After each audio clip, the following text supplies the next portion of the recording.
Boa noite a todos, sejam todos bem-vindos a mais uma noite de estudo do Evangelho Redivivo, no Grupo Espírita Meimei, em Angra dos Reis.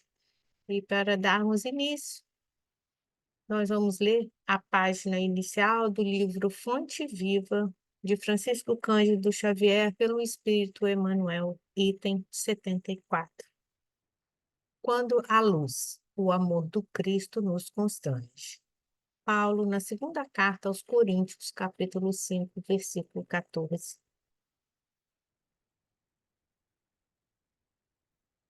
Quando Jesus encontra santuário no coração de um homem, modifica-se-lhe a marcha inteiramente.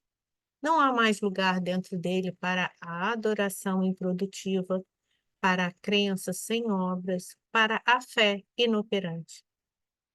Algo indefinível na terrestre linguagem transtorna-lhe o espírito. Categoriza-o a massa comum por desajustado. Entretanto, o aprendiz do Evangelho, chegando a essa condição, sabe que o trabalhador divino como que lhe ocupa as profundidades do ser. Renova-se-lhe toda a conceituação da existência. O que ontem era prazer, hoje é ídolo quebrado. O que representava meta a atingir é roteiro errado que ele deixa ao abandono. Torna-se criatura fácil de contentar, mas muito difícil de agradar. A voz do mestre, persuasiva e doce, exorta-o a servir sem descanso. Converte-se-lhe a alma num estuário maravilhoso em que os padecimentos vão ter, buscando arrimo, e por isso sofre a constante pressão das dores alheias. A própria vida física afigura-se-lhe um madeiro em que o mestre se aflige. É-lhe o corpo a cruz viva. O único refúgio em que repousa é o trabalho perseverante no bem geral. Insatisfeito, embora resignado, firme na fé, não obstante angustiado, servindo a todos, mas sozinho em si mesmo, segue, estrada afora, impelido por ocultos e indescritíveis aguilhões. Esse é o tipo de aprendiz que o amor do Cristo constrange, na feliz expressão de Paulo. Vergasta-o a luz celeste por dentro, até que abandone as zonas inferiores em definitivo. Para o mundo, será inadaptado e louco. Para Jesus, é o vaso das bênçãos. A flor é uma linda promessa onde se encontre. O fruto maduro, porém, é alimento para hoje. Elisa, você pode fazer a prece para nós?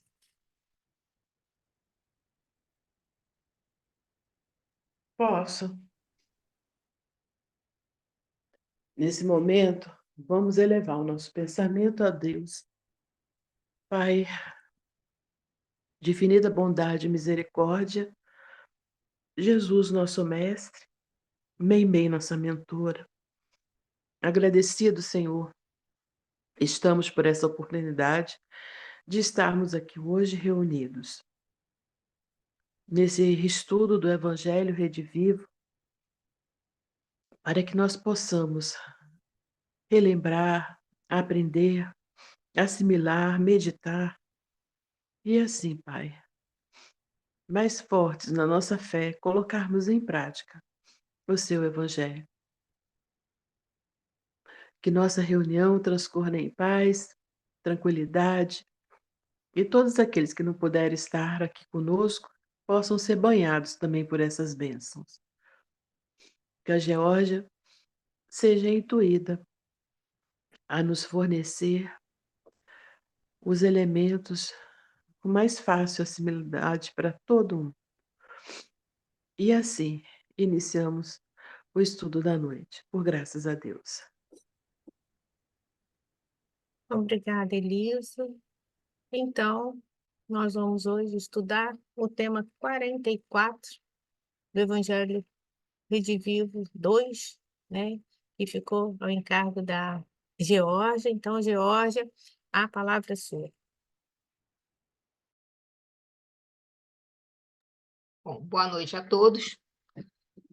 Conforme a Márcia falou, nós vamos dar continuidade ao Evangelho Redivivo, o livro 2, que nós estamos estudando, e hoje com o tema 44, que fala sobre primícias do reino, e a parte narrativa 1 está em Mateus, como a gente está estudando o livro de Mateus, o Evangelho segundo Mateus, está em Mateus, capítulo 14, versículo de 1 a 36, né? Vamos lá, para poder a gente... Vou passar aqui essa parte, para a gente chegar lá. Muito bem.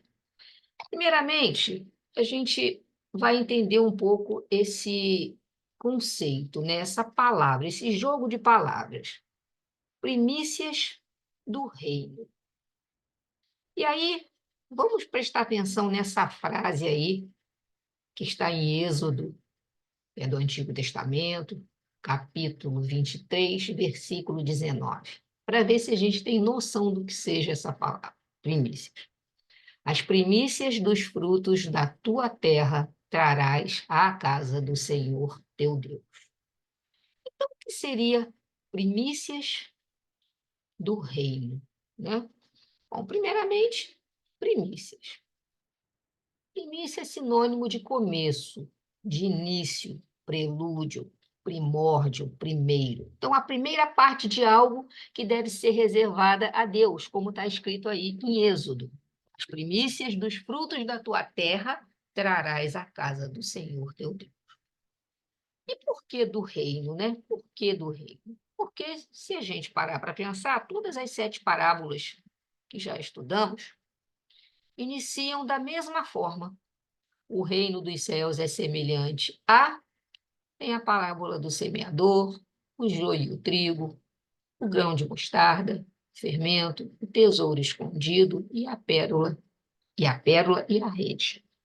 Então, essa palavra primícias do reino, né, está falando exatamente dos movimentos iniciais de constituição da igreja cristã primitiva e do movimento cristão. Muito bem. Se a gente analisar essa parte, né, do livro do Evangelho Redivivo, que está falando exatamente de Mateus, a gente vai reparar que os capítulos 14 a 17 do livro de Mateus, do Evangelho de Mateus, revelam 4 grandes narrativas que, respectivamente, vão falar exatamente disso, desses movimentos iniciais da constituição da igreja cristã primitiva e do movimento cristão. Então, hoje a gente vai analisar o capítulo 14, mas tem o 14, o 15, o 16 e o 17, que são capítulos de Mateus, respectivamente, tratando desses movimentos iniciais da constituição da igreja cristã primitiva e do movimento cristão. Bom, acredita-se que o marco inicial da fundação da igreja cristã foi a partir da confissão de Pedro a respeito de ser Jesus, o Filho de Deus, a qual está registrada no capítulo 16, que ainda não chegamos lá. Estamos no 14. Né? Mas é importante assinalar, porém, que Lucas, não estamos estudando o Evangelho de Lucas, mas que Lucas, que é um dos evangelistas, considera que os acontecimentos de Pentecostes, que foram o ponto inicial da fundação da primeira igreja cristã. Tá? E aí, para a gente, então, entender que são 4 grandes narrativas, e essa de hoje é a narrativa, parte 1, a primeira narrativa, então nós temos a parte narrativa 1, que é exatamente esse capítulo de hoje que a gente vai estar estudando, a parte narrativa 2, que já vai estar no capítulo 15, parte narrativa 3, lá no capítulo 16, e a parte narrativa 4, lá no capítulo 17. Então, entendam primeiro, primícias do reino, ou seja, são, vamos dizer assim, as revelações, são os escritos sobre esses movimentos iniciais da constituição da igreja cristã primitiva e do movimento cristão. Só que, em Mateus, vai do capítulo 14 ao capítulo 17. Então, primícias, como já falei, eu trouxe novamente só para a gente entender e reforçar, que começa, que se apresenta em primeiro lugar, e a primeira parte de algo que deve ser reservada a Deus. E aqui eu trouxe mais um do provérbio lá, né, do Antigo Testamento, capítulo 3, versículo de 9 a 10, onde diz assim: honre o Senhor com todos os seus recursos e com os primeiros frutos de todas as suas plantações. Os seus celeiros ficarão plenamente cheios e os seus barris transbordarão de vinho. Então, entendendo aí primícia, que são os primeiros, a primeira parte de algo que deve ser reservada a Deus, para a gente fixar. Então, Marta Antunes, o que diz, né, sobre o marco inicial da fundação dessa igreja cristã primitiva, foi a partir da confissão de Pedro, que já falei para vocês, que está lá em Mateus 16, onde Pedro, né, fala sobre Jesus ser o Filho de Deus. E aí eu trouxe aqui só para a gente, claro, isso vai ser estudado lá no capítulo 16, mas faz parte desse conjunto de slides aí da FEB que eu pesquisei. Tá lá, Confissão de Pedro. E chegando Jesus às partes de Cesareia de Filipe, interrogou os seus discípulos, dizendo: quem dizem os homens ser o Filho do Homem? Então ele questionou, né, aos seus discípulos. Quem que as pessoas comentam ser o Filho do Homem, ou seja, o enviado de Deus? E os discípulos responderam. Uns falaram que João Batista, os discípulos, né? Ah, é o João, o Batista. Outros, Elias, que, segundo o próprio Jesus, num capítulo que estudamos, num tema que estudamos anteriormente, João Batista é a reencarnação de Elias. E outros falaram Jeremias ou um dos profetas. Disse-lhes ele: e vós, quem dizeis que eu sou? Aí Jesus questionou aos discípulos, né? E vocês, discípulos, quem vocês dizem que eu sou? E Simão Pedro, respondendo, disse: tu és o Cristo, o Filho do Deus vivo. Foi nesse momento, inclusive, segundo narra a história, que Jesus falou para Simão que, a partir daquele momento, ele se chamaria Pedro. E Jesus, respondendo, lhe disse: bem-aventurado és tu, Simão Bar-Jonas, porque tu não revelou a carne e o sangue, mas meu Pai que está nos céus. Ou seja, que Simão não falou exatamente, né, do corpo físico de Jesus, da pessoa de Jesus, mas revelou o Cristo como sendo Filho de Deus que está nos céus. E relembrando que Lucas, considerando esse acontecimento da fundação inicial da igreja como sendo os acontecimentos de Pentecostes, né? Nós vimos isso daí. Então, o roteiro que nós temos para hoje é exatamente esse. Nosso tema é o tema 44. 44 começa, ponto 1, com a visita a Nazaré. Aí vocês vão olhar a referência do texto evangélico. Está como? Mateus, capítulo 13, versículos 53 a 58. Aí vocês olham, mas a gente já não está no tema 44, que já fala de Mateus, no capítulo 14? Sim, mas nós vamos relembrar que a semana passada a Miriam, no tema 43, falou sobre, ainda do discurso em parábolas, as parábolas do tesouro, da pérola e da rede. E ela terminou esse capítulo, falando dessas parábolas, no Mateus 13, versículo 44 a 52. Olha onde a gente vai iniciar o nosso estudo de hoje. Mateus 13, versículo 53 a 58. Então, a gente entende o seguinte: o início dessa narrativa, a primeira parte da narrativa das primícias do reino, começam com o fechamento do capítulo anterior, tá? Aí vocês vão entender o porquê quando a gente chegar lá na estrutura do capítulo, do texto de Mateus. Depois nós vamos falar da execução de João Batista, dos fenômenos extraordinários realizados por Jesus, a multiplicação dos pães e peixes, Jesus caminhando sobre as águas e as curas em Genezaré. E aí a gente encerra o tema 44. Tá? Então, de acordo com o que a gente já comentou, com o que eu já falei para vocês, o capítulo 14 de Mateus inicia-se com uma introdução que é, na verdade, o fechamento do capítulo anterior, porque está lá em Mateus 13, versículo 53 a 58. Então, essa introdução, que ainda está no capítulo 13, informa que Jesus retornou à cidade de Nazaré, né, que foi a cidade em que Jesus passou parte da sua infância, depois que ele retornou do Egito com seus pais.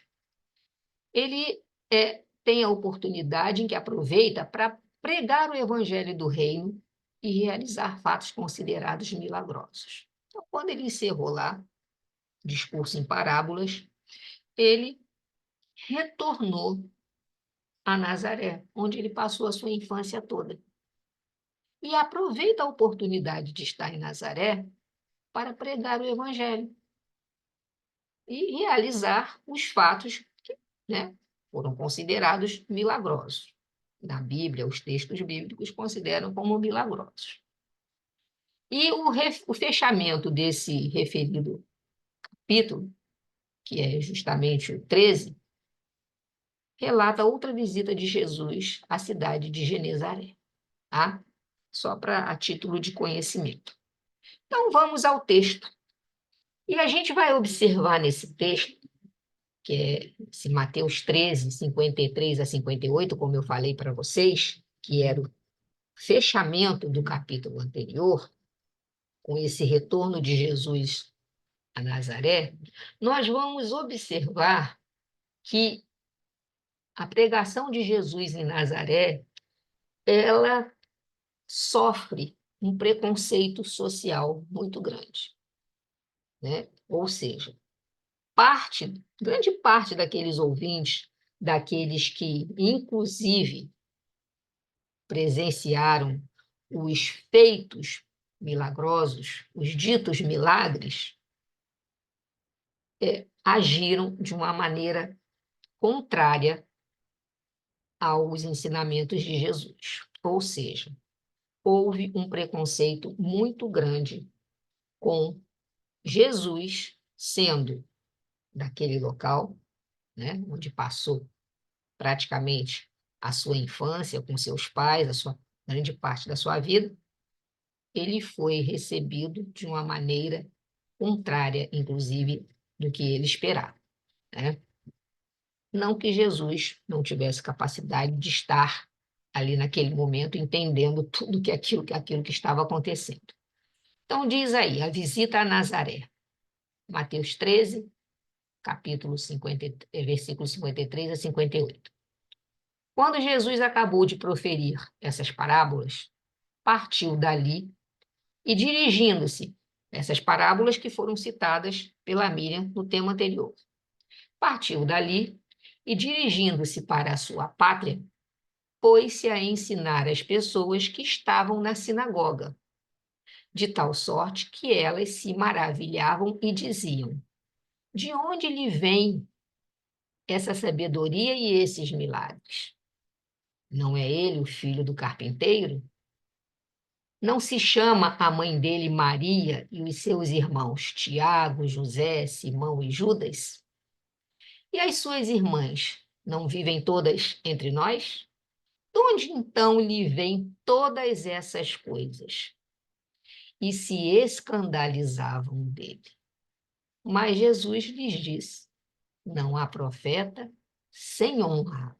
Ou seja, todo profeta é honrado, exceto em sua pátria e em sua casa. Então, Jesus percebeu, né, que ali na casa dele, na pátria dele, ele não era honrado. e não fez ali muitos milagres por causa da incredulidade deles. Então, aquele povo não acreditou que Jesus era o enviado de Deus, aquilo que as profecias, né, do Antigo Testamento já apontavam, e muito menos aceitou o que Jesus veio pregar, caçoando dele, ele sofrendo todo aquele preconceito, e não pôde, inclusive, Jesus fazer muitos milagres, porque a incredulidade era tamanha que eles se tornaram impermeáveis, refratários. Márcia, alguém quer falar alguma coisa? Alguém? Eu Oi. tinha uma dúvida minha. O que significa refratário? Refratário é aquilo que rebate o que vem, entendeu? Que não aceita, que é como se fosse assim, é impermeável, ele não deixa passar, ele expele, ele expulsa, ele não quer que aquilo chegue até ele, então ele se torna refratário, ele se torna contra aquilo, não aceita. Então vamos lá, deixa eu colocar aqui. Bom, então daí. E aí eu trouxe para a gente, né, para ilustrar essa, essa parte, né, do que foi falado, essa visita de Jesus a Nazaré, né, para a gente entender um pouco qual foi o fator preponderante que impediu que Nazaré não aceitasse Jesus. Então eu trouxe esse trecho. Esse texto, ele é muito bonito. Ele é lindo, ele é emocionante. Se a gente lê esse texto na íntegra, ele é muito grande, por isso que eu não coloquei todo aqui. Mas se a gente lê esse texto na íntegra, a gente se emociona. Ele está no livro Quando Voltar a Primavera, pelo espírito Amélia Rodrigues, psicografia de Divaldo Franco. O texto, né, o título é O Milagre Não Solicitado. E esse trechinho diz aí, ó, como vocês estão vendo. Estabelecia-se o clima da contradição humana. As notícias que chegavam de Cafarnaum pareciam a impossível confirmação da chegada do Messias. Dizia-se abertamente que os tempos eram aqueles, pois que os sinais prenunciados surgiam poderosos. Que ele, porém, fosse o esperado, duvidavam os seus, aquele que constituíam o clã dos seus ascendentes, os que o conheciam desde a infância. No íntimo de cada um se conflitavam as paixões. Anelava-se que ele fosse o embaixador e receavam que fosse. Gostariam de fruir benefícios, retirar as largas fatias dos jogos humanos e dos humanos triunfos. A inveja, abraçada ao despeito, no entanto, negava-lhe a possibilidade. Anunciada a chegada à cidade que lhe propiciaria berço, Nazaré se emocionou. Não o receberam os seus conhecidos, porque ele viera para todos, não pertencer a ninguém e ser de todos. Ainda hoje é assim. E por muito tempo se demorará assim. Nazaré desejava um milagre e não entendeu o milagre solicitado. Nazaré não tinha entendimento para compreender Jesus. Então, quando a gente analisa, né, que fator que impediu que Nazaré aceitasse Jesus, a gente tem que entender o seguinte, né, que Jesus ele tinha reservado, né, aquele momento, a sua terra, ele tinha reservado a Nazaré a honra de desvendar-se, de mostrar-se. de anunciar a primeira notícia de que ele era o Messias e do seu ministério. Então, Jesus tinha reservado a Nazaré essa honra. E quando ele começou a falar na sinagoga, ele foi altamente execrado. Ele foi criticado, ele foi xingado de tudo quanto era nome, inclusive, né, aquele momento em que eles querem jogá-lo do abismo. Então, ele diz lá na sinagoga, hoje, dentro do texto, que é muito grande, esse texto é muito grande, é muito bonito, ele diz lá: hoje se cumpriu esta escritura aos vossos ouvidos. Em mim o anunciado. E eu sou aquele que se esperava. E isso causou uma reação de completo despeito e desrespeito. A bela Nazaré, a quem Jesus guardou, né, reservou a honra de se anunciar, estava completamente nas trevas.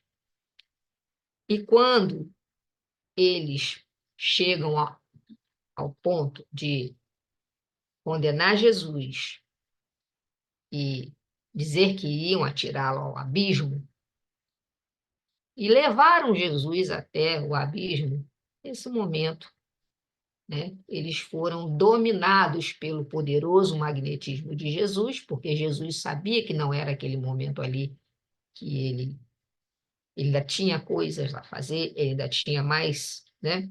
Ele não tinha terminado ainda a missão dele. Então, ele fixa o olhar e domina completamente aquela exaltação da covardia que estava sendo feita com ele, e todos aqueles que estavam participando daquele momento ficaram desnorteados pelo magnetismo de Jesus, que simplesmente arruma as suas vestes, né, se recompõe, porque ele tinha sido arrastado até aquele momento para poder ser jogado pelo abismo, e segue. Eles não conseguiram reagir, porque Nazaré realmente queria um milagre, mas não conseguiram enxergar que ele se libertou das mãos dos algozes, daquela loucura toda que estava ali se desenhando, sem um gesto sequer de violência, sem levantar um dedo. E eles não conseguiram entender, inclusive, esse momento em que se encontravam desnorteados, aturdidos, sem conseguir reagir, sem conseguir, né, finalizar com o que eles tinham, vamos dizer assim, se proposto, que era acabar com a vida de Jesus ali, porque Jesus era um charlatão, segundo eles. E nem assim eles conseguiram perceber que Jesus se libertou da mão deles mesmos, que estavam segurando em seus braços, que estavam o arrastando, que Jesus se libertou deles sem sequer um gesto, apenas com o seu olhar, com o seu magnetismo, que eles não conseguiram, né, terminar o que eles tinham intenção de fazer. Por isso que está aí, ó. Nazaré não tinha entendimento para compreender o Cristo. E isso é verdade. Tá?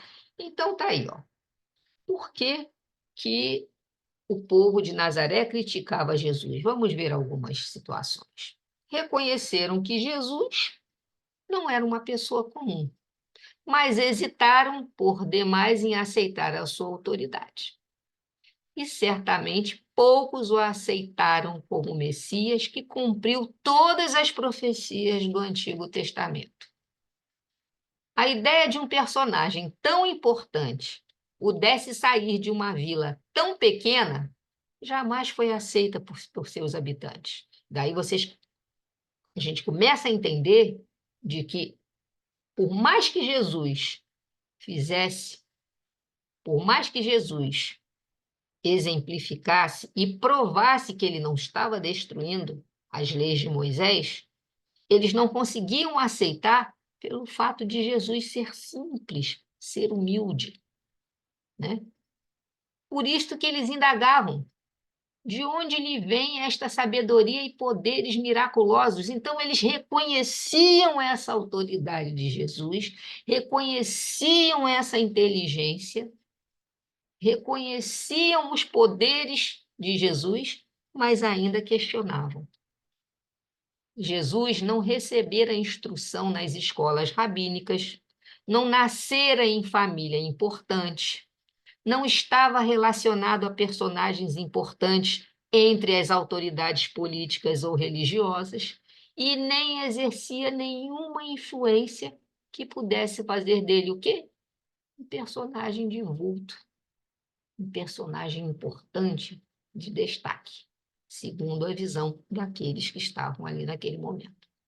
Então, por que o povo de Nazaré criticava Jesus? Porque Jesus não era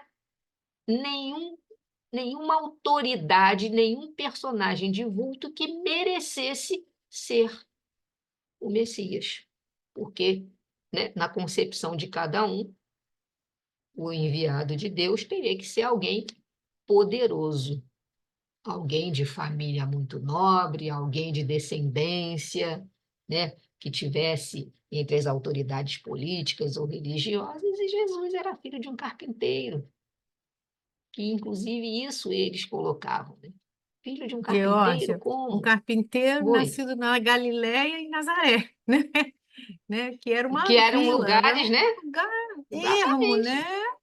Como é? Que não Então tinha era, importância, né? Não tinha sim, não importância estava ali no econômica, política, centro, né, de Jerusalém, nada disso, as atenções. né? Exatamente isso. Então, aí mesmo é que desacreditavam, né? De toda aquela. Que eles mesmos estavam testemunhando, eles não estavam acreditando nem naquilo que eles estavam vendo.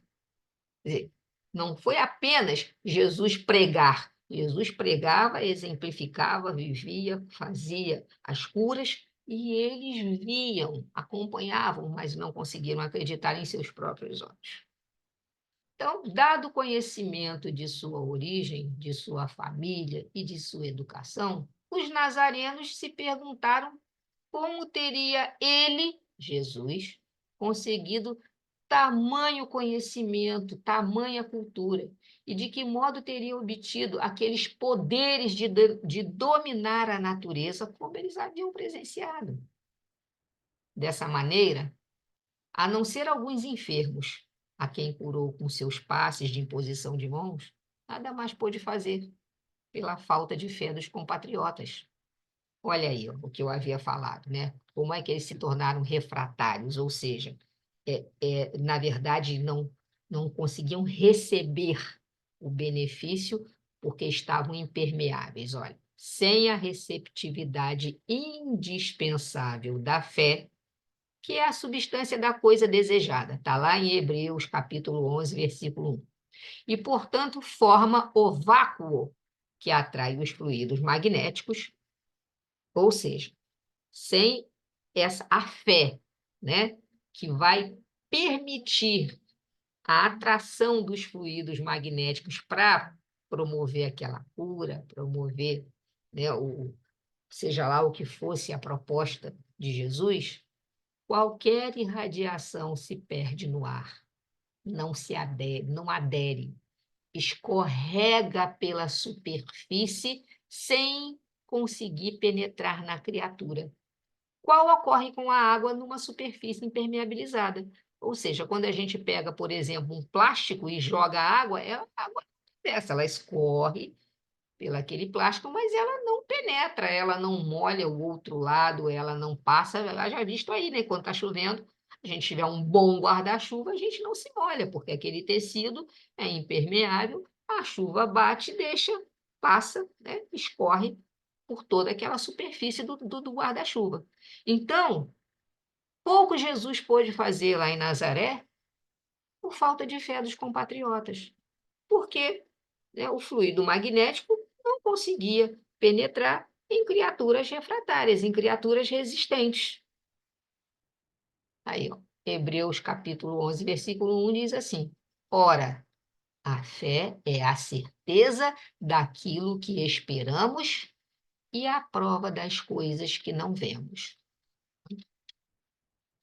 Continuando ainda sobre o preconceito, né, que Jesus sofreu, está lá, que é preconceito, que é qualquer opinião concebida sem um exame crítico, como está aí nesses conceitos que eu trouxe, né? Um sentimento hostil, que é assumido em consequência de uma generalização, quando você generaliza as coisas de uma maneira apressada, ou de uma experiência ruim que a gente teve, ou que foi imposta por aqueles que estão ao nosso redor, uma intolerância, né, contra um grupo religioso, racional, enfim. Toda essa situação aí de preconceito, a gente tem lá, ó, sem dúvida. Esse foi um dos maiores equívocos dos representantes e seguidores do judaísmo, que ainda se repete em todas as sociedades planetárias em maior ou menor expressão. Esse é o preconceito maior: supor a impossibilidade de que um enviado celestial, ou mesmo alguém de destaque no cenário local ou mundial, tenha origem humilde. Justamente pela origem de Jesus, que eles bem conheciam porque conviveram parte da vida de Jesus, tiveram oportunidade de estar com eles, ver a família, conhecer a família, eles não achavam possível que esse enviado celestial fosse de origem humilde. Mesmo assim, Jesus disseminou o amor, a liberdade, porque Jesus nunca deixava de ensinar, né? Nunca deixava de exemplificar, que foi essa a proposta dele, de estar trazendo, né, o amor, a liberdade, a paz, conclamando ao reino de Deus, né, chamando a todos para o reino de Deus e pregando a não violência até o próprio sacrifício dele. Ou seja, ele passou, né, esses momentos que antecederam a sua crucificação, mesmo sendo, vamos dizer assim, hostilizado em Nazaré, ele não parou de divulgar o evangelho com amor, com liberdade, com paz, convocando a todos para segui-lo e dizendo que a violência não é a solução da situação.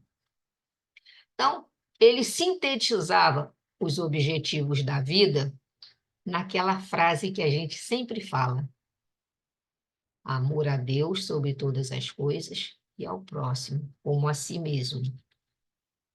Fez esse legado de amor em torrentes luminosas e soberanas. Então, tá aí, né? Muito bem. Agora a gente vai Georgia, passar. Bom, antes de você oi, começar, eu gostaria de fazer um comentário, porque pode assim, falar. enquanto você foi explicando para nós esse momento de Jesus a Nazaré, eu fui trazendo isso, fazendo um link no hoje.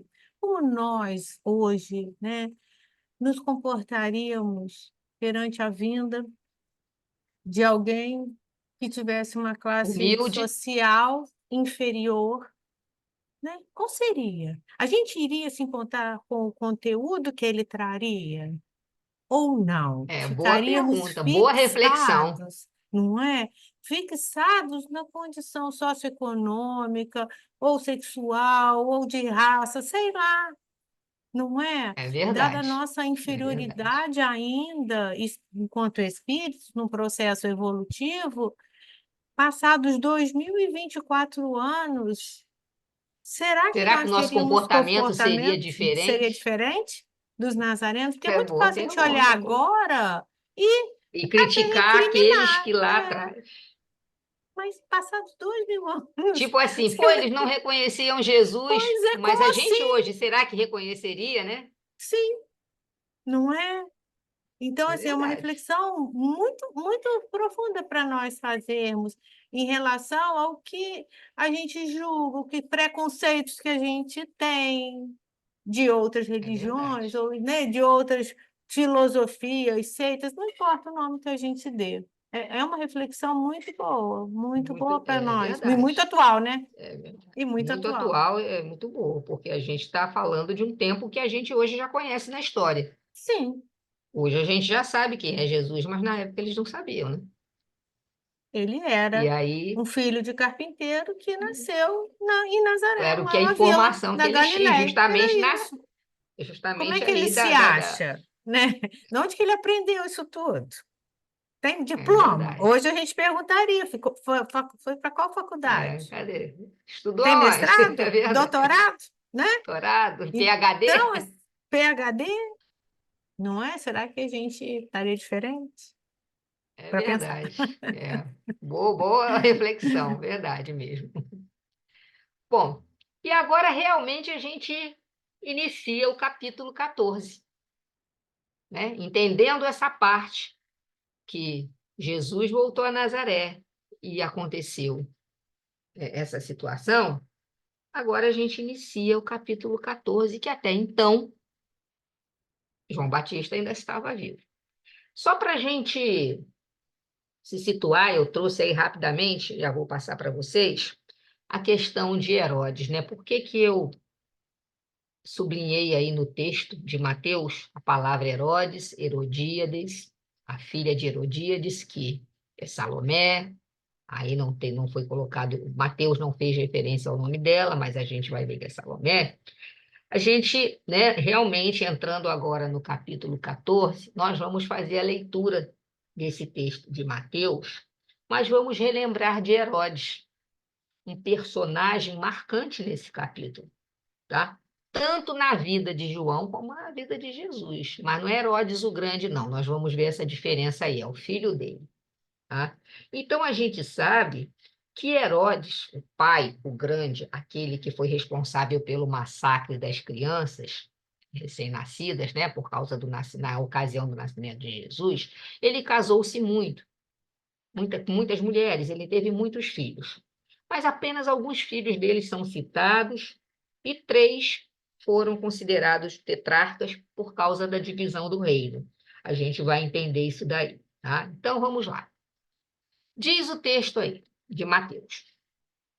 Naquele tempo, Herodes, o tetrarca, veio a conhecer a fama de Jesus e disse aos seus oficiais: certamente se trata de João Batista. Para aí, nesse momento, né, é como se ele já tinha executado João Batista, porque ele diz aí: certamente se trata de João Batista. Ele foi ressuscitado dos mortos e é por isso que os poderes operam através dele. Herodes, com efeito, está explicando por que que Herodes falou isso, tá? Mateus agora vai explicar por que que Herodes fez esse comentário, falando de Jesus como se fosse João Batista. Herodes, com efeito, havia mandado prender, acorrentar e encarcerar João por causa de Herodíades, que era a mulher do seu irmão Filipe. Então, essa Herodíades... Vou ler o texto, depois eu explico. Pois João lhe dizia, não te é permitido tê-la por mulher. Herodes queria matá-lo, mas tinha medo da multidão, porque esta o considerava profeta. Considerava quem profeta? João Batista. Ora, por ocasião do aniversário de Herodes, a filha de Herodíades dançou ali e agradou a Herodes. Por essa razão, Herodes prometeu sob juramento dar-lhe qualquer coisa que ela pedisse. Ela, instruída por sua mãe, disse: dá-me aqui num prato a cabeça de João Batista. O rei se entristeceu. Por que ele se entristeceu? Porque ele tinha medo de matar Herodes, por conta da questão de ser profeta. O rei se entristeceu. Entretanto, por causa do seu juramento e dos convivas presentes, aqueles que estavam ali naquela festa, ordenou que lhe a dessem. e mandou decapitar João no cárcere. A cabeça foi trazida num prato e entregue à moça, que levou à sua mãe. Vieram então os discípulos de João, pegaram o corpo, né, de João Batista e o sepultaram. E em seguida foram anunciar o ocorrido a Jesus. Então, muito bem. Essa passagem de Mateus, falando da execução de João Batista, está lá, iniciando o capítulo 14, é o versículo de 1 a 12, né? Para a gente entender. Então, vamos tentar entender aqui, ó. Herodes o Grande foi aquele, né, que ficou marcado na história devido à crueldade ao ordenar o massacre dos inocentes em Belém após o nascimento de Jesus. Foi quando Jesus, né, Maria e José fugiram com Jesus para o Egito. O Herodes o Grande. Se vocês repararem aqui na legendinha ao lado, nós temos aqui os descendentes, união por casamento e não mencionado na Bíblia. Então, se vocês repararem, esses 5 aqui em cima, Herodes Arquelau, Herodes Filipe, Herodes Antipas, que é o citado no texto de Mateus, Herodes Filipe II e Aristóbulo eram filhos de Herodes o Grande. Como eu falei para vocês, não são só esses, mas esses são os citados. E para a gente entender a situação, Herodes Filipe I, esse 1 aqui, está vendo o traço aqui mostrando as alianças, casou-se com Herodias, que também é chamado de Herodíades. Casou-se com ela. Entendendo que Herodíades casou-se com o tio, porque Herodíades era filha do tal Aristóbulo, que era filho do grande Herodes. Então, Herodíades, que era a neta do grande Herodes, casou-se com o tio Herodes Filipe. Eles se casaram e tiveram a filha Salomé. Muito bem.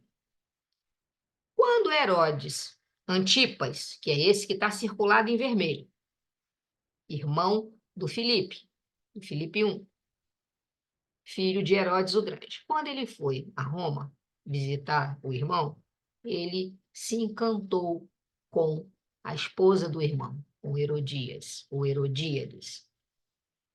E aí resolveu separar-se da sua mulher e casar-se, né, e contrair matrimônio e viver junto com Herodias, levando Salomé, sua filha, voltando lá para Galiléia.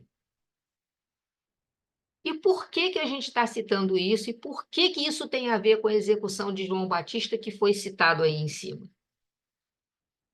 João Batista foi até Herodes e criticou severamente Herodes por conta do adultério, por conta de estar com a irmã, com a esposa do irmão. E isso causou assim um problema muito sério, porque ele acabou incomodando, né? Ele criticava tanto o Herodes Antipas, ficou com raiva, como a própria Herodias, o Herodíades, por causa das duras críticas, né, da condenação que João Batista foi lá, da acusação que João Batista foi lá, mostrando que ele estava completamente desobedecendo, né, as leis sagradas, enfim. Isso causou um problema muito sério para João Batista, porque Herodes mandou prendê-lo, acorrentá-lo, e ele ficou quase 1 ano preso. Mas justamente ele não matava João Batista porque ele tinha medo, porque o povo dizia para ele que João Batista era um profeta. Então ele prendeu, deixou acorrentado, encarcerado, mas estava lá. Ele não tinha coragem para matar. Porém, com essa situação da festa, Salomé, que é filha de Herodias, sobrinha de Herodes Antipas, né, dançou para ele. Ele ficou completamente envolvido naquela dança, ele ficou completamente encantado com aquela dança e disse a ela que ela poderia pedir o que ela quisesse. E ela já, em combinação com a mãe, pediu a cabeça de João Batista. Foi por isso que João Batista foi executado. Entendeu? Então, alguém quer fazer algum comentário?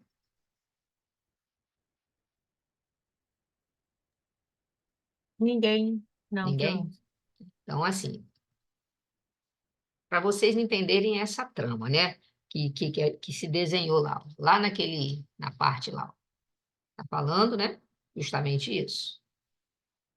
Que Herodes tinha prendido João Batista, mas, por pedido de Salomé, que é a filha de Herodíades, que dançou e agradou muito a ele, e ele prometeu, na frente de todos aqueles que estavam ali na festa, sob juramento, que daria qualquer coisa que ela pedisse, ela, instruída pela mãe, que é Herodíades, pediu a cabeça de João Batista. Reparem aqui, ó, no versículo 9, o rei se entristeceu, porque ele não queria fazer aquilo, ele tinha medo de fazer aquilo. Mas ele fez porque ele não podia faltar com a palavra, né? Que ele havia dado ali sob juramento na frente dos outros. E Herodes o Grande, só para a gente, né, terminar essa parte aqui, por que eles eram chamados de tetrarca, né? Herodes o Grande, ele refez o testamento dele umas 3 vezes. E no final da história, ele resolveu partir o reino e dar para esses 3 filhos uma parte. O Arquelau, o Antipas e o Filipe, que era inclusive o marido da Herodíades, tá? Só para vocês terem ideia. Por isso que foram chamados de tetrarcas, porque cada príncipe recebeu um quarto daquele reino. E Antipas, como já falei, citado no Testamento, no Novo Testamento, porque governou durante o período em que Jesus passou pela terra. Herodes, o tetrarca ou Antipas, lá em Marcos, capítulo 6, versículo 14 a 28, fala da participação no aprisionamento e execução de João Batista, né? Falando de Herodes. Desculpa.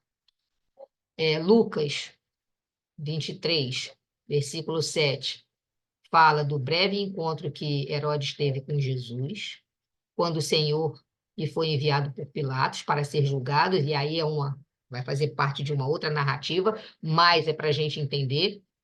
Quando o Pilatos recebeu Jesus e viu que Jesus era chamado de Galileu, porque viveu na Galileia durante boa parte de sua vida, Pilatos pegou e enviou Jesus para Herodes, né? Para Herodes fazer, né, o trabalho que tinha que ser feito. Herodes conversou com Jesus, disse que não tinha nada ali que, né, ele não tinha nada, bem dizer, contra Jesus, ele enviou Jesus de volta para Pilatos, foi onde teve o desfecho que teve, que aí alguém vai estar explicando isso numa outra aula. E Jesus, quando teve, inclusive, com Herodes, ele o descreveu como essa raposa. Tá aí, ó, alguém sagaz, mas insignificante diante dos desígnios de Deus. Porquanto, a raposa é considerada por muitas culturas como sendo símbolo de esperteza e de falsidade. Por isso que Jesus descreveu Herodes como essa raposa. Esse Herodes Antipas, não o Herodes o Grande, que foi, quando Jesus era pequeno, aquela situação do massacre lá das crianças. Só para a gente também entender, falando ainda, né, da execução de João Batista, vale lembrar que lá no tema 38, que inclusive fui eu que fiz, que falava do mistério do reino dos céus, a parte narrativa 1, Jesus testemunhou sobre João Batista, confirmando ser ele o precursor, ou seja, aquele que veio antes para anunciar a vinda de Jesus, onde ele diz lá: em verdade vos digo que entre os nascidos de mulher não surgiu nenhum maior que João, o Batista. E, no entanto, o menor no reino dos céus é maior que ele. E se quiserem dar crédito, ele é o Elias que deve vir.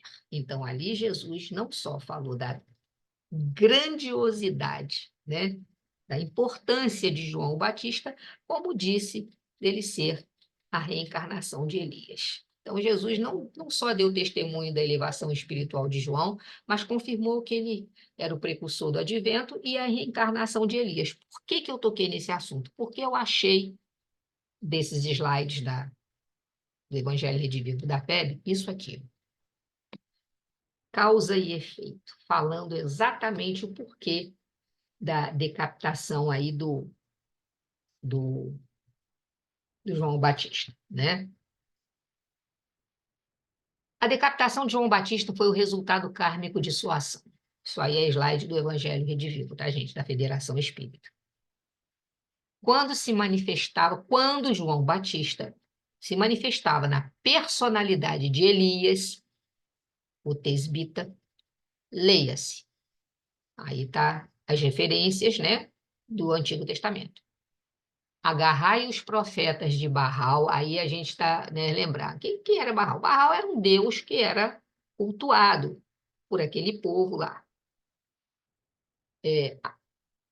Agarrai os profetas de Baal e que nenhum deles escape. Agarraram-nos. Elias fê-los descer a torrente de Quishon e ali os matou. Está em 1 Reis, capítulo 18, versículo 40. A morte a eles dada foi exatamente a decapitação. Referiu a Raabe, né, e a Jezebel tudo o que o Elias havia feito e como matara todos os profetas à espada. Portanto, execução rígida da lei de causa e efeito, confirmando as palavras de Jesus: todos os que usam a espada morrerão à espada. É Mateus 26, versículo 52.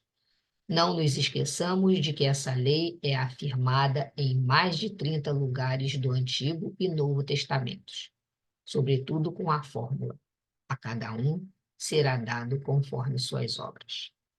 Então, eles colocaram esse slide, né, mostrando que João Batista, quanto na personalidade, quanto viveu a vida, né, foi em outra reencarnação. Elias, o profeta, que Elias mandou matar a todos, né, que ali eram, vamos dizer assim, que eram adoradores do deus Baal, à espada, e foram todos decapitados.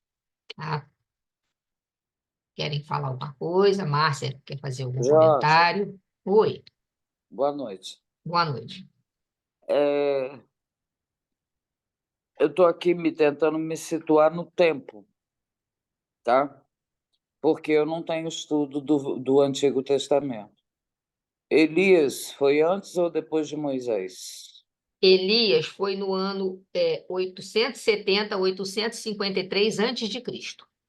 Tá, então foi antes de Moisés, Sim, né? né? Acho que sim, sim, antes de Moisés. Moisés é 400 É, mais ou menos, né? porque, inclusive, esse deus Baal, ele foi muito É Babilônia, cultuado não é? Acho durante... que Ele é, na verdade, um deus fenício, né? Fenícia. Fenício, que representava a fertilidade, o clima, representava as tempestades, enfim. E durante o Astrologia. reinado desse Ahabe e a Jezebel, eles se casaram, né? Ele foi esse Deus, ele foi muito cultuado, ele foi muito assim, vamos dizer assim, elevado a essa condição importante, porque houve uma aliança no casamento entre esses dois, esse que em alguns lugares está escrito Acabe e Jezebel, porque que eles queriam fortalecer a aliança entre Israel e Fenícia. Sim, E ele era um deus fenício. Então, sim. por isso que ele passou a cultuar, né, durante o reinado desse Acabe, que foi nesse período aí de 870 a 853 a.C., eles cultuavam esse deus. Foi quando Elias confrontou esse paganismo por meio de uma provação, que foi a questão lá, que foi que ele recebeu a mensagem de que ficaria um período de seca, e ele fez, inclusive, um confronto, né, com esse Acabe por conta da seca que ficaria e que quando passaram-se 3 anos, quando esse Acabe fez, né, um culto a Baal, com toda aquela pompa, pedindo para que descesse água, não houve. E Elias apenas orou a Deus e houve. E chegou. A água veio e acabou com a seca, né? E isso tudo causou um problema muito sério entre eles, e Elias mandou matar todos os que eram seguidores desse deus Baal. E foi aí que diz, né, que ele decapitou a todos e com a espada ele morreu decapitado. Isso lembra também aquela parte da Revolução. Solange, só para Oi, tirar a dúvida, eu acabei de pesquisar, porque eu também fiquei na dúvida, né? Moisés, segundo a Torá, ele teria nascido em 1560 antes de Cristo, né? Então ele foi muito depois de Moisés, né? Enquanto Moisés foi antes, então, né? Elias foi muito muito depois depois, de no século Moisés. IX. Pois. Elias no século Então, ele IX não antes de estava Cristo, Foi ao seguindo, contrário, então. Elias ele veio não né? depois de estava Moisés, seguindo a né? lei mosaica. Ele Oi? não Eu não seguiu Sim, entendi. a lei mosaica, né? então, na verdade, Elias, ele respeitava Veio, as leis ele veio mosaicas, porque depois de Moisés, ele Mas queria combater massacre não é exatamente o coisa, paganismo. mas ele mas vem com massacre está uma nova roupagem, né? Elias, porque ele não quer mais a questão de adoração, o Deus único, né? Ele Exatamente, vem mais exatamente. É. num crescendo, né? Ele já tinha essa concepção. Percepção. sim, eu entendi isso. Mas Isso. o que eu estou percebendo também é que Elias, além disso, ele tinha mesmos hábitos e costumes de viver na mata, de comer silvestre, de usar roupas simples, de couro de animais, etc. e tal, né? A Isso já gente, foi mais uma característica de João, né? e de João e de Elias também, pelo que eu me lembro de já ter lido. De João eu já li, que João exatamente tinha esse perfil. Isso eu li sobre E, João. e Que ele, Elias também tinha. de Isso é Elias eu não outro cheguei a ler. estudo que eu fiz em outro lugar, e eu me lembro, Uhum, entendeu, que havia essa similaridade que favorecia se pensar que fosse a reencarnação, sim, né? sim. Porque até os mesmos hábitos de alimentação e de roupa e tudo.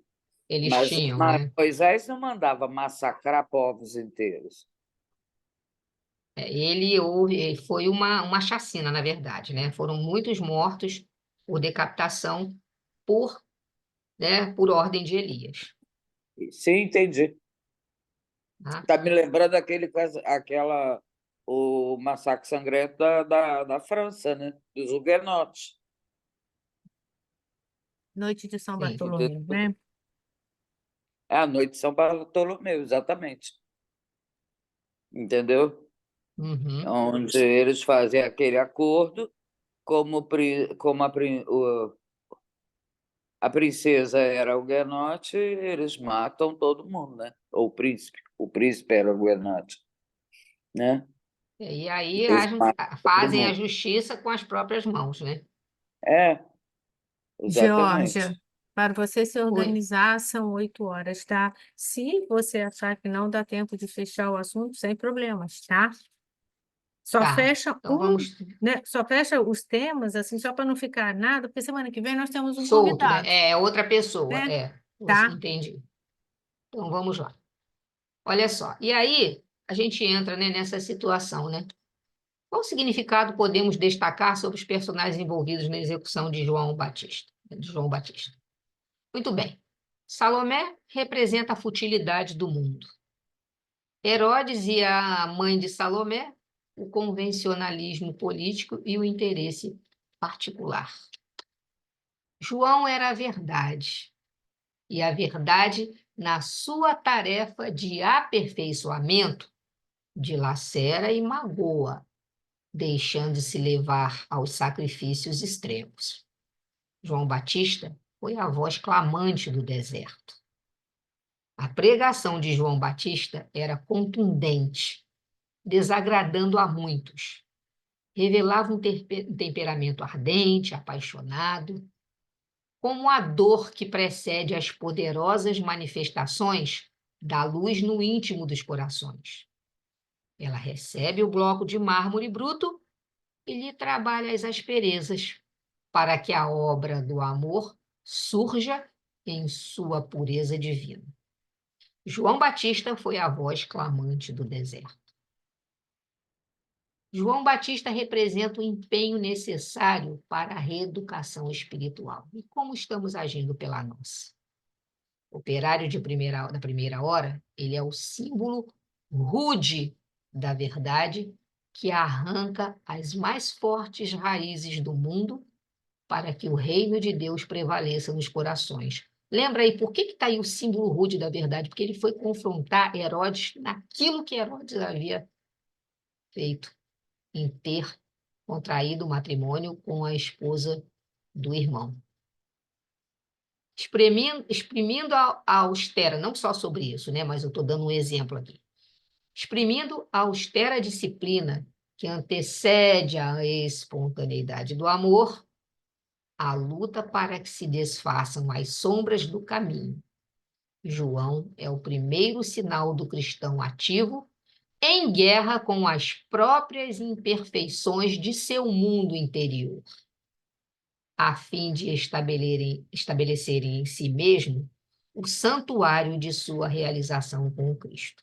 Foi por essa razão que dele disse Jesus: dos nascidos de mulher, João Batista é o maior de todos. Jesus conhecia João Batista no seu íntimo. E eu achei linda essa frase de Joana de Ângeles. Isso não está no estudo do Evangelho Redivivo, não está em nenhum slide, eu achei numa pesquisa que eu estava fazendo. Está nesse livro aí, ó, Momentos de Meditação. Joana de Ângeles disse: a paixão de Herodes pelo trono e a de Jesus pela verdade possuíam a mesma intensidade. Somente a canalização das forças era dirigida em sentidos opostos. Eu achei lindo isso aí, maravilhoso. Agora, os fenômenos realizados, né, por Jesus, os ditos fenômenos extraordinários, que para a doutrina Georgia, espírita, é, oi, só um momentinho. Estou percebendo aqui que são vários fenômenos, né? sim, Extraordinários, tem, né? Como são 8h10, o que que você acha melhor? A gente deixar esses sistemas dos fenômenos e as curas, né, em Genezaré para um outro momento, ou você iniciar hoje? O que que você acha melhor? deixa eu ver aqui, peraí, deixa eu ver mais ou menos onde a Só para gente que a gente está. não fique no meio do caminho, tá? Nós temos, assim, alguns slides ainda em relação a isso, que a gente pode estar falando pelo menos de uns dois dele e deixar para finalizar, porque, né, assim, são fenômenos que não têm necessariamente uma continuidade do outro. Dá para terminar um e Então tá. a Vamos fazer gente, um, se der, faz o outro. Ok. se der, Até, faz e o eu outro, vou, quando faltar 5, 10 minutos, eu te aviso. tá Tá? legal, tá bom. Então, aí a gente tem, né, os fenômenos extraordinários realizados por Jesus, que a gente sabe muito bem que de extraordinário no sentido de ser um milagre, de ser algo inexplicável, que a doutrina espírita já nos esclareceu a respeito disso. Então, tá aí, ó, os fenômenos realizados por Jesus encontram explicação no Espiritismo.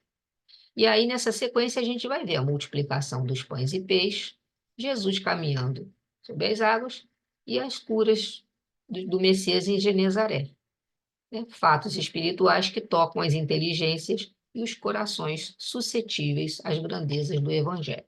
Então, nós temos aí, ó, Jesus, nessa situação, né, analisando esses fenômenos extraordinários, Jesus demonstra perfeito conhecimento e domínio das leis que regem tanto os fenômenos materiais quanto os espirituais.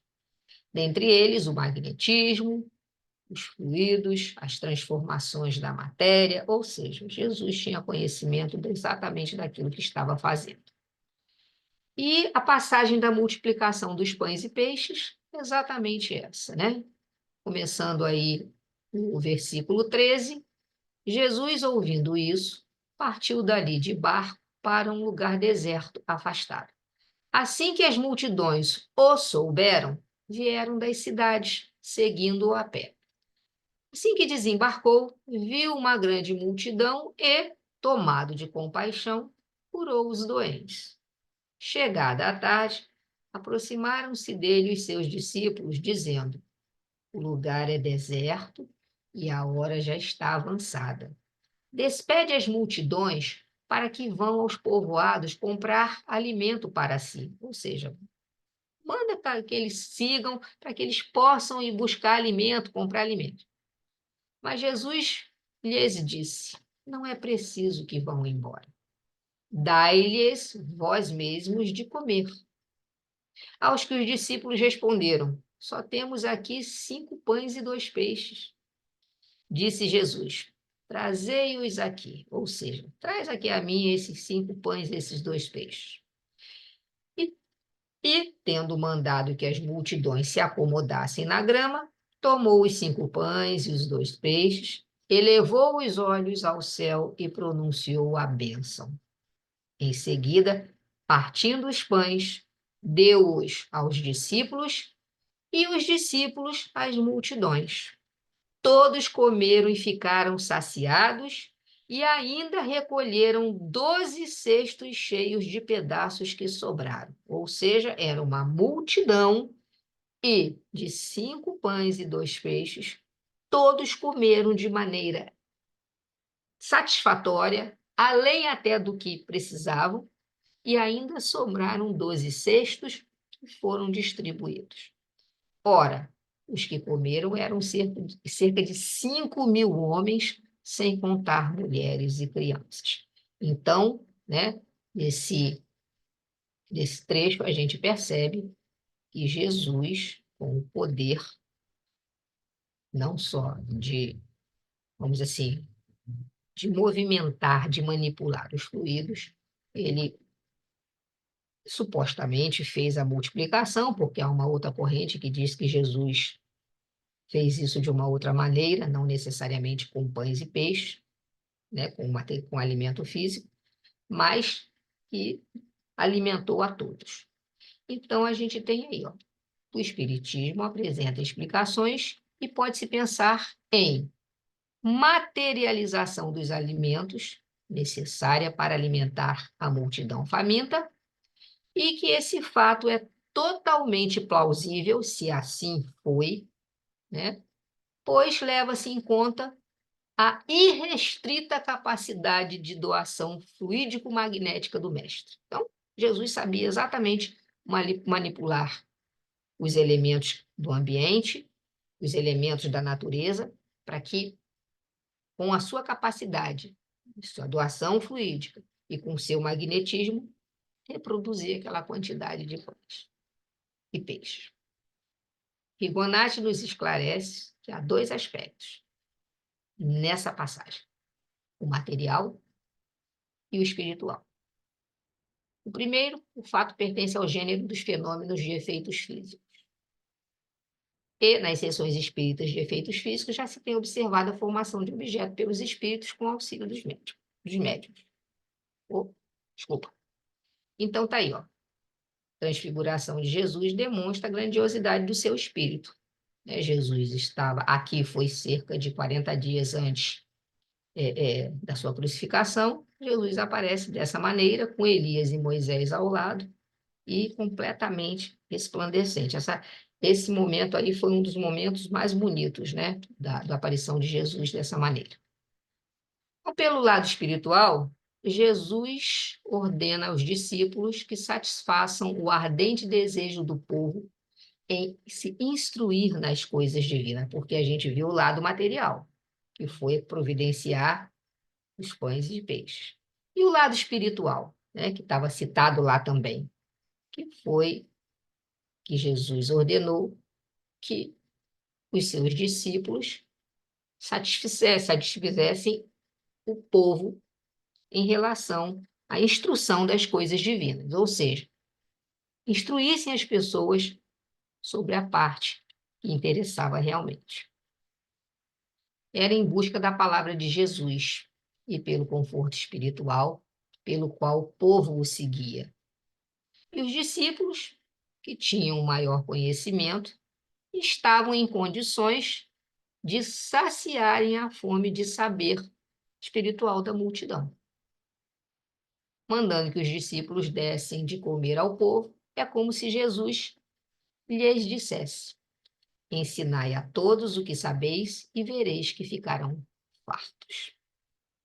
Esse é o lado espiritual dessa passagem. O material foi exatamente providenciar os pães e peixes para alimentar uma multidão, e só de homens contava 5.000, fora mulheres e crianças. Então tá aí, ó. Ela foi citada pelos 4 evangelistas, como está aí. Todos comeram e ficaram saciados e ainda recolheram, como já foi dito. Esse fenômeno, considerado milagre por algumas teologias cristãs, foi relatado por os 4 evangelistas e aconteceu em 2 oportunidades distintas. Uma num lugar de deserto próximo a Betsaida e outra antes, no território de Magdala.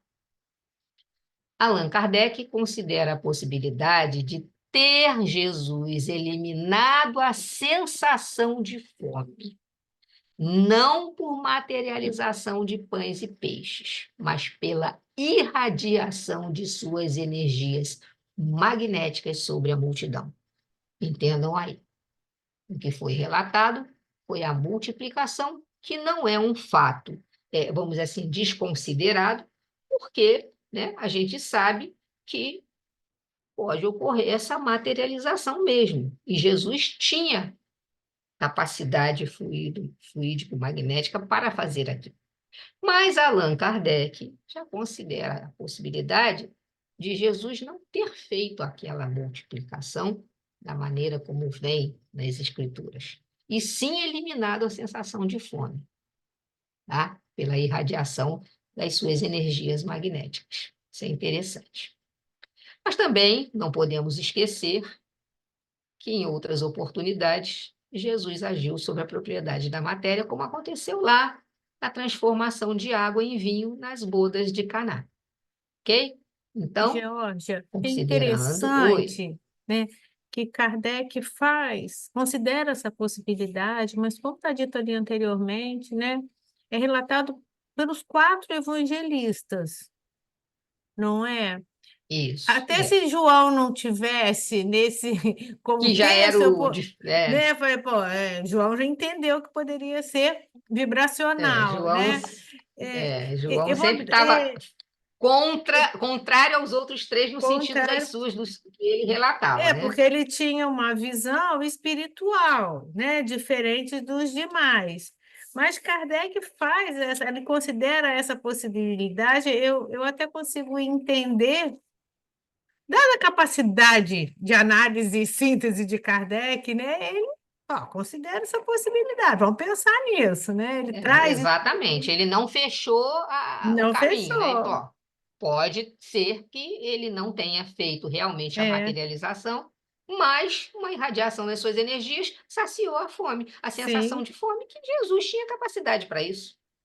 Total, né? Depois eu vou até dar uma lida nesse item 15 da Gênesis, no item 48, né, para eu entender um pouquinho o que Kardec está aí Está querendo propor com isso, né? a mais, né? Muito bom. Obrigada. Vamos lá. Georgia, Oi. ainda nessa linha, se a gente considerar aquela situação quando Jesus apareceu diante dos seus discípulos, né, materializado, que comeu junto deles, a gente já teve uma explicação nos nossos estudos que ele fez com que eles tivessem a sensação que Jesus estava se alimentando. Entendeu? Então, estendendo essa compreensão, realmente ele pode ter possibilidade, né? uma irradiação tal que as pessoas tivessem a sensação de estarem realmente comendo saciadas, o pão, né? Assim como na noite lá de Canaã, né, nas bodas de Canaã, que ele pode também ter feito as pessoas acharem que estavam bebendo vinho, estavam bebendo água. E da melhor qualidade. Exatamente, porque, né, quer dizer, não, como você mesmo já explicou, Jesus com a sua capacidade de elevação moral, poderia fazer exatamente a transformação. Mas a gente também pode entender que ele tenha feito também algo que a nós parecia ser algo e não fosse, não o fosse. Sim, sim. Como pode ter feito a multidão se sentir saciada pela sua energia magnética, também pode ter feito a mesma coisa em relação até aos próprios evangelistas, os discípulos que o acompanhavam, em terem percebido como se a multidão estivesse comendo realmente, Exatamente. né? Como se Seria eles uma mesmos espécie de hipnose coletiva, né? o que seria uma espécie de hipnose É. coletiva, porque É. os 4 evangelistas citaram, como a Márcia É. falou, e eles citaram. Então, se Kardec considerou essa possibilidade, sabe-se lá a intenção de Kardec falar isso, mas deixar aquela interrogação, aquela pulga atrás da orelha? Até por conta da própria condição evolutiva de Kardec, né? Ele pode ter Sim, colocado isso, mas até para a gente poder refletir sobre essa possibilidade também. também, e que ele, de repente, já saberia a resposta, mas Sim. deixou para a gente em aberto, porque a gente tem que estar passando por esse processo agora, nesse momento, Sim, né? Desse exato. entendimento. Isso. É mesmo, é uma boa colocação, isso é verdade. É uma coisa que também é para a gente refletir. Como Kardec botou essa pulga atrás da orelha da gente, a gente reflete em relação a outras passagens também, né? Verdade. E aí, nós já possuímos recursos para atender a imensa multidão de necessitados? Jesus emprega o imenso poder da bondade e consegue alimentar a todos sobejamente, ou seja, fartamente. Observemos, contudo, que para isso tomamos discípulos por intermediários.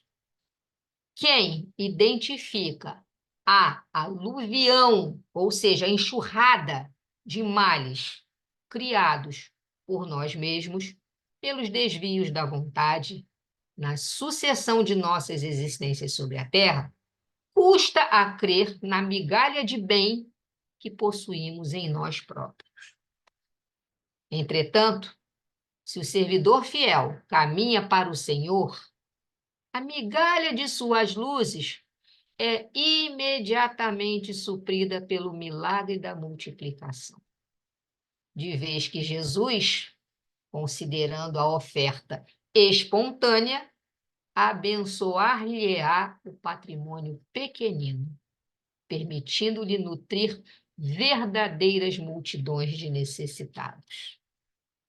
Nossas migalhas de boa vontade, na disposição de servir santamente, quando conduzidas ao Cristo, valem mais que toda a multidão de males do mundo. Isso está lá na obra Vinha de Luz, pelo Espírito Emmanuel. O título do capítulo 91 é Migalhas e Multidão. Psicografia de Francisco Cândido Xavier, lindo, né? Poético, falando vamos dizer assim, do que a gente não consegue enxergar, que o mínimo que a gente faça, quando feito de maneira direcionada a Jesus, que se transforma a ponto de se multiplicar e atingir multidões de necessitados, né? E que a gente não consegue perceber isso porque a gente não acredita que a gente possui essa mínima migalha de bem, do bem. Márcia, que horas tem? São 8h24, tá 8h25. faltando... Eu acho que Então, Jorge, acho melhor a gente deixar. parar, né? Jorge, Oi, Marcelo. observe, volta esse texto, por gentileza. Olha que interessante. Olha a segunda frase. Observemos, contudo, que para isso toma os discípulos por intermediários. O que a gente pode entender com isso, né? É verdade. Ele não fez sozinho, né? Ele utilizou os discípulos, mostrando que era possível, né? Interessante também ter uma leitura que a gente já fez acerca desse assunto, que quando os discípulos dizem para Jesus que estão com fome e que não... Aí Jesus pergunta, mas o que tens?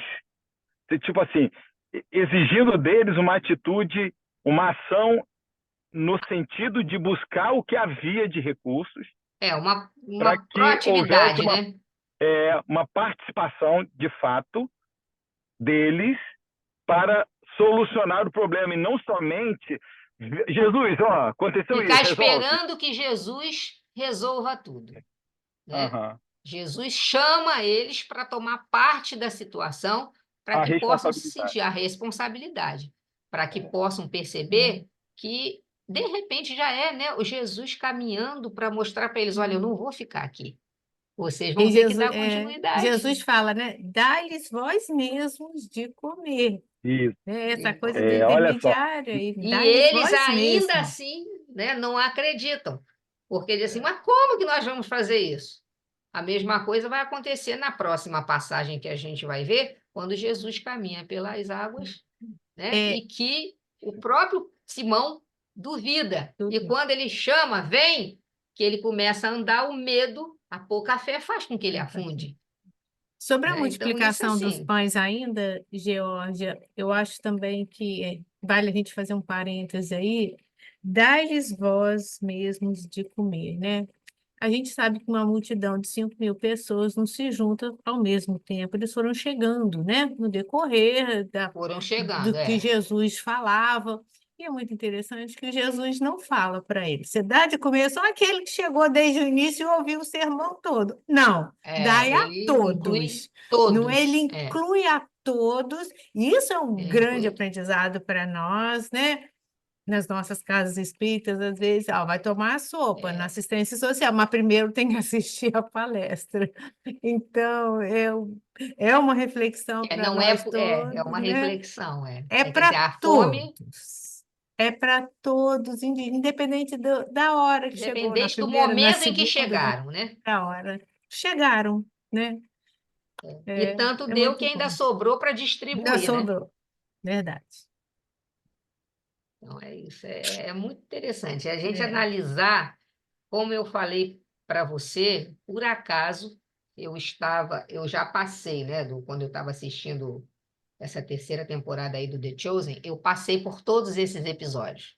Então, Olha assim, só. tá muito claro na minha mente, né, a situação exatamente dele mandando os discípulos alimentarem a multidão e ele se questionando como. Ele disse, mas só tem isso, só tem 5 pães e 2 peixes, traz aqui então. E ele ora, olha para o céu, ele levanta, sempre ele, né, leva o pensamento e olha para cima, né, e acaba fazendo.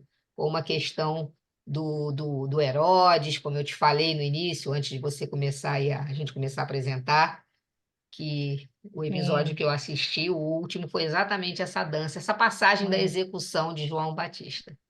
Nós estamos tendo E grande é linda, né? oportunidade, né, gente? Pois é, grandes oportunidades de estudar aqui, né, de rever, ou de ver pela primeira vez, muitos de nós também, as passagens sobre a ótica de Mateus, né? Uma grande oportunidade mesmo.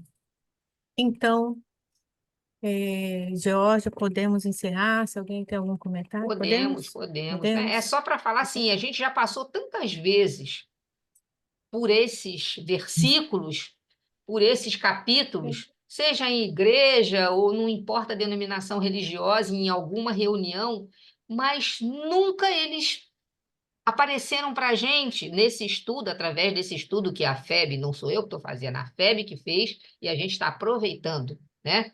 Com Para tanta profundidade, embasar né? tanta profundidade, com tanta clareza, e aí sim as coisas fazem um sentido completamente diferente para a gente. Isso é muito interessante mesmo. Obrigada, Geórgia. E, gente, semana que vem a gente vai ter a presença do Pedro Paulo Lege. O Pedro Paulo já esteve em Anga, alguns de nós já teve a oportunidade de conhecê-lo no caminho. Eu estive com ele algumas vezes em Niterói, e ele vai fazer uma palestra que eu tive a oportunidade de ouvi-lo lá em Niterói, o nosso compromisso com Jesus. Então, ele estará conosco aqui na próxima terça-feira, trazendo a sua mensagem. Tá bom? Então, para encerrarmos, Marcelo, você consegue fazer a prece final? Consigo, Márcio, consigo sim. Querido Pai, amado Mestre Jesus, Meimei que aos nossos queridos anjos da guarda, gostaríamos de agradecer mais uma vez a oportunidade bendita dessa reunião que tanto nos esclarece, que tanto nos clareia, de fato, os horizontes, a fim de que possamos ter mais condições de entender, de levar aos nossos irmãos, de melhorar a nossa condição de seres humanos e, assim, compreender muitos fatos que acontecem em nossa vida de uma forma mais branda, mais resignada, pois é através exatamente do conhecimento que conseguimos alcançar a plenitude.